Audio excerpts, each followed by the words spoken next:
Hi everybody, it's Katara here. Okay, yes, so coming at you again today with another lunch break. So welcome to my lunch break, where I talk about either do a movie review or talk about something I seen on TV that was just, or any place that was just messed up. Did a movie review yesterday on Suicide Squad 2. Figured I would do another one.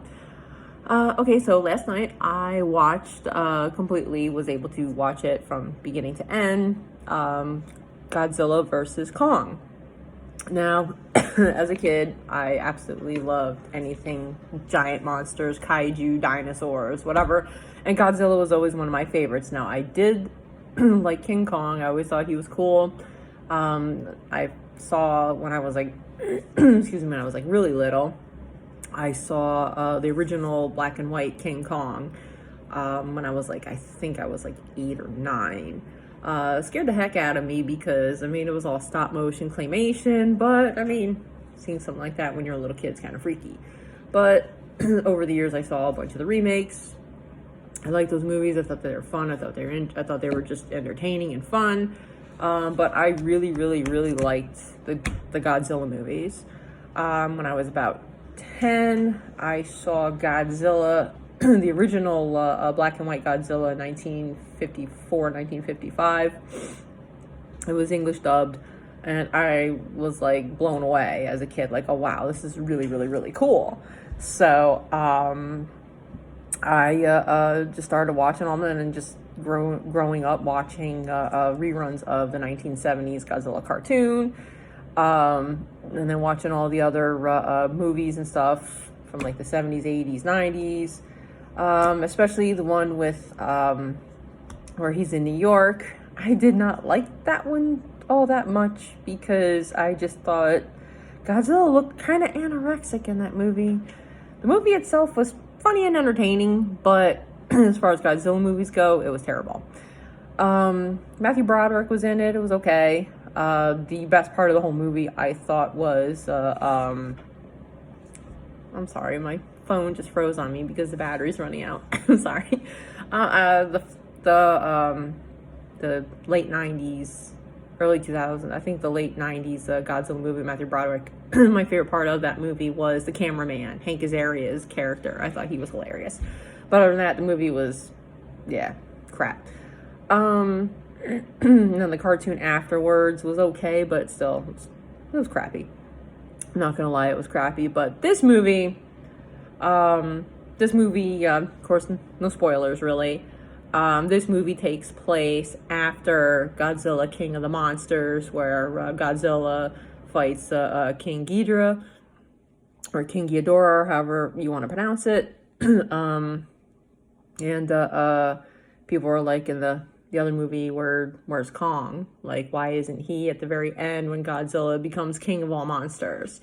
Like, where is he? Well, this is kind of explained in this movie, where he was the whole time. Of course, the King Kong movie that came out, or Kong Skull Island that came out, I think it was 2016 or so. That takes place in, I think it was like the 1960s, early 1970s, around Vietnam.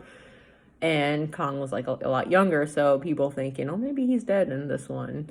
No, he's there. He just wasn't able to get off the island. So, just quick review, personal review of this movie. I liked it for what it was. It is a giant monster sci-fi movie, and the special effects were pretty cool.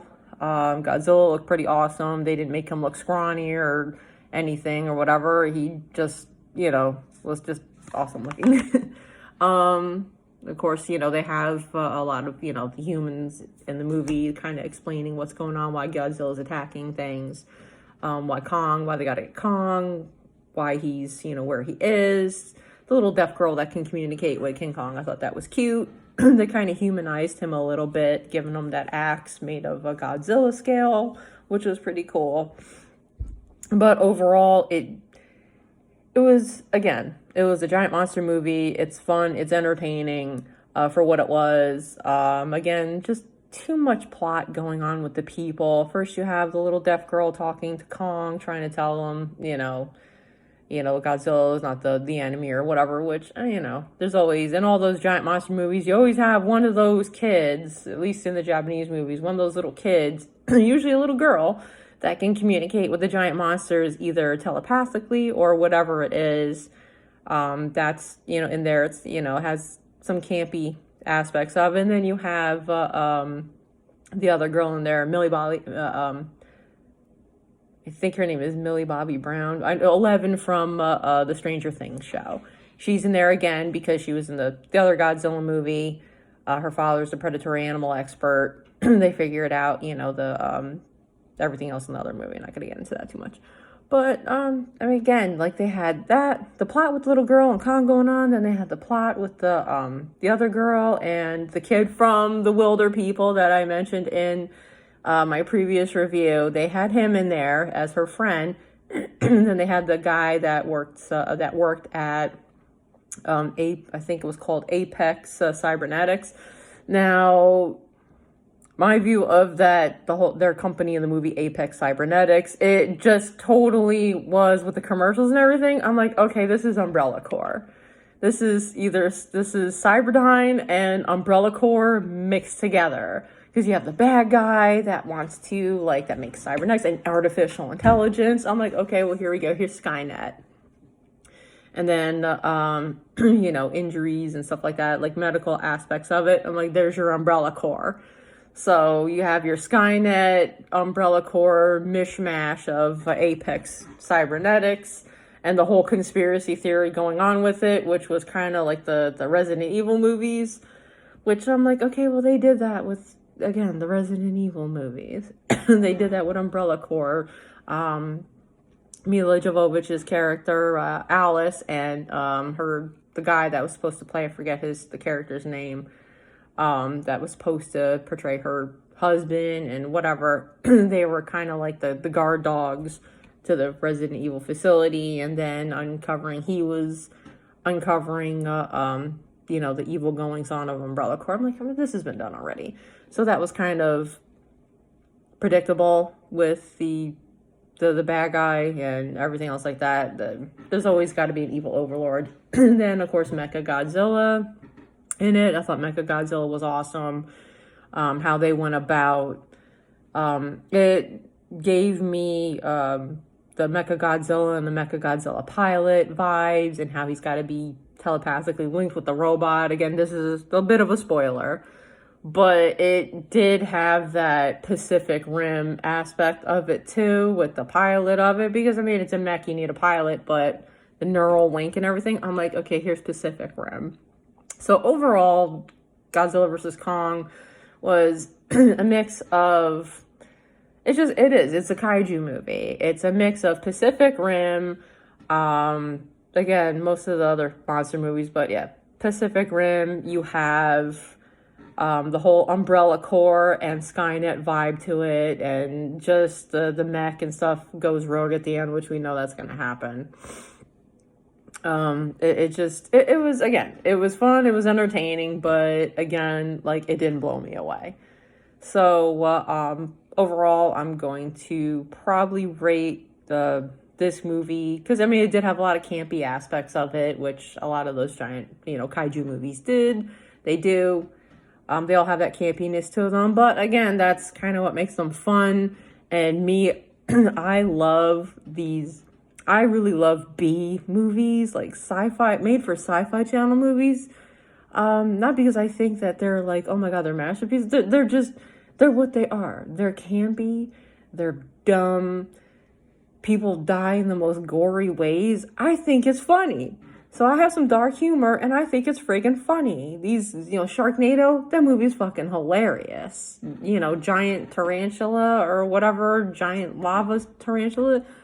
I forget. No. Ghost Shark. Check out the Sci-Fi Channel movie called Ghost Shark. It's dumb, but it's fucking hilarious. But, but I'm ranting, but overall, I'm going to say I'm going to give Godzilla vs. Kong a 3 out of 5, just because, again, it's a giant monster movie. How many times can you do a giant monster movie with a mech in it?